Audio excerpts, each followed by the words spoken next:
Ang inyong maririnig na pagbabahagi ay AI voice hango sa pananampalataya at testimonya ni Randy Ramos. Sa kadahilan ng damage ang kanyang vocal cord at pansamantalang hindi siya nakakapagsalita ng maayos. Naway mapagpala kayo ng pagbabahaging ito at mailapit kayo ng higit sa Panginoong Hesus. Minsan, hindi natin napapansin kung gaano ka-blessed ang katawan at buhay natin hanggang may sumakit, hanggang mapagod o hanggang may mawala. Totoo, no? Kapag okay ang health natin, parang normal lang. Pero kapag nagkasakit tayo, doon natin nare-realize, Lord, ang dami ko palang dapat ipagpasalamat. Paano kung instead na hintayin pa natin ang problema, matuto na tayong maging grateful doon pa lang? Opening prayer. Panginoon, salamat po sa buhay at katawan na ibinigay mo sa amin. Tulungan mo kaming mas pahalagahan ito at gamitin para sa iyo. Buksan mo ang isip at puso namin habang pinapakinggan namin ang iyong salita. In Jesus' name, Amen. 3 Life Lessons. Life Lesson 1. Honor your body as God's temple. Ang katawan mo hindi lang basta katawan, ito ay tahanan ng presensya ng Diyos. Ibig sabihin, importante kung paano mo ito tinatrato. 1 Corinthians 6:19-20 NIV.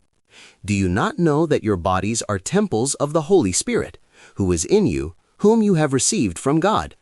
You are not your own. You were bought at a price. Therefore, honor God with your bodies. Psalm 139:14 NIV. I praise you because I am fearfully and wonderfully made. Your works are wonderful. I know that full well. Kung kaya mong kumain ng healthy, gawin mo. Kung kaya mong gumalaw, mag-exercise ka. Hindi para magmukhang perfect ka, but para i-honor ang Diyos. Taking care of your body is a form of worship to God. Kung kulang ka sa tulog, ayusin mo. Kung puro junk food, magbago ka ng konti. Hindi mo kailangan maging extreme. Start small, pero consistent. Kaya wag mong isipin palagi, my body, my life. Lahat ng bagay sa mundong ito ay hiram lamang sa Diyos, lalo na yung pangangatawan mo. Parang kotse yan. Kahit gaano kaganda, kung hindi mo aalagaan, masisira agad. Ganun din ang katawan mo. Alagaan mo, kasi iisa lang yan. Unless marami kang pambayad sa hospital pag nagkasakit ka, mas masaya yata na malusog, di ba? So if you will take care of your body, hindi lang masaya, pero napupuri mo pa ang Diyos. Life Lesson 2. Guard and strengthen your mind. Hindi lang katawan ang inaalagaan, pati isip. Maraming tao ang tahimik na lumalaban sa anxiety, depression at stress. Kaya kung okay ang isip mo ngayon, malaking blessing yan. Katunayan, sabi sa isang advertisement sa TV, what your mind can conceive, your body will achieve. Kapag mahina ang pag-iisip mo dahil sa stress, anxiety at depression, hindi ka magiging productive. Kapag hindi ka makapag-focus, wala kang magagawa masyado sa buhay mo na magkakaresulta ng maganda. Romans 12:2. Do not conform to the pattern of this world, but be transformed by the renewing of your mind. 2 Timothy 1:7. For the Spirit God gave us does not make us timid, but gives us power, love, and self-discipline. Mag-ingat ka sa mga pinapasok mo sa isip mo, social media, negativity, toxic na usapan. Kapag hindi mo nabantayan ang pag-iisip mo, paglalaruan yan ng demonyo at ng mundo. Maglaan ka ng oras para magpahinga, magdasal at mag-reflect. Dapat may panahon na i-reward mo din ang sarili mo. Ang hirap kapag sarili mong pag-iisip ang mako-compromise. Parang cellphone storage yan. Kapag puno ng unnecessary files, bumabagal. Pero kapag nilinis mo, mas smooth. Ganon din ang isip. Tanggalin ang toxic, punuin ng tama. Kailangan ipahinga rin.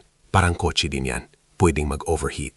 Life Lesson 3. Grow spiritually and stay grateful daily. May mga lugar sa mundo na bawal magbasa ng Bible o mag-worship. Pero tayo, malaya.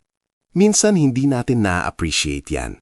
Nakapagbabasa tayo ng Biblia, nakapagdadasal sa gusto natin, nakapagsisimba ng may kalayaan. Pero yung iba, ang karapatan na ito ay hindi napapasalamatan. Psalm 118:24. This is the day that the Lord has made. Let us rejoice and be glad in it. Matthew 4:4. Man shall not live on bread alone, but on every word that comes from the mouth of God. Magbasa ka ng Bible kahit ilang minutes lang araw-araw. Mag-pray ka, not just kapag may problema. Magpasalamat ka pag gising mo pa lang. Kahit hindi perfect ang araw mo, may dahilan pa rin para mag-rejoice. Kasi pinili ng Diyos na buhayin ka. At hindi lahat may blessing of life. Huwag mong hayaan na sirain ng ibang tao o challenging situation ng araw mo. Sayang naman, you only have 24 hours sa isang araw. Tapos ibibigay mo pa yung ilang oras sa gustong umaway sa'yo. Everything has a purpose if you are within God's zone. Ano man ang pagdaanan mo, mahirap man, marami ka dyan matututunan. Kung madali naman at walang problema, kailangan agad magsaya. Practical takeaways. 1. Alagaan ang katawan. Simulan sa small, healthy habits today. 2. Linisin ang isip. Bawasan ang toxic, dagdagan ang word ni God. 3. Magpasalamat araw-araw. Simulan ng umaga with gratitude.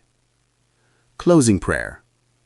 Panginoon, salamat po sa buhay, sa katawan, at sa bawat hininga na ibinibigay mo. Tulungan mo kaming manumabuting katiwala ng aming health, physically, mentally, at spiritually. Bigyan mo kami ng discipline at grateful heart araw-araw. Ano man ang pinagdadaanan namin, turuan mo kaming magtiwala at magpasalawat sa iyo. In Jesus' name, Amen. Bago tayo magtapos, maraming salamat sa inyong pakikinig. Kung kayo ay natulungan o napalago ng presentasyong ito, malugod naming dinatanggap ang inyong suportang pinansyal para sa ministeryong ito. Ang inyong tulong ay makakatulong upang maipagpatuloy ang gawaing ito. At humihingi rin kami ng panalangin at tulong pinansyal para sa patuloy na paggaling ng boses ni Randy Ramos. Maraming salamat po sa inyong suporta.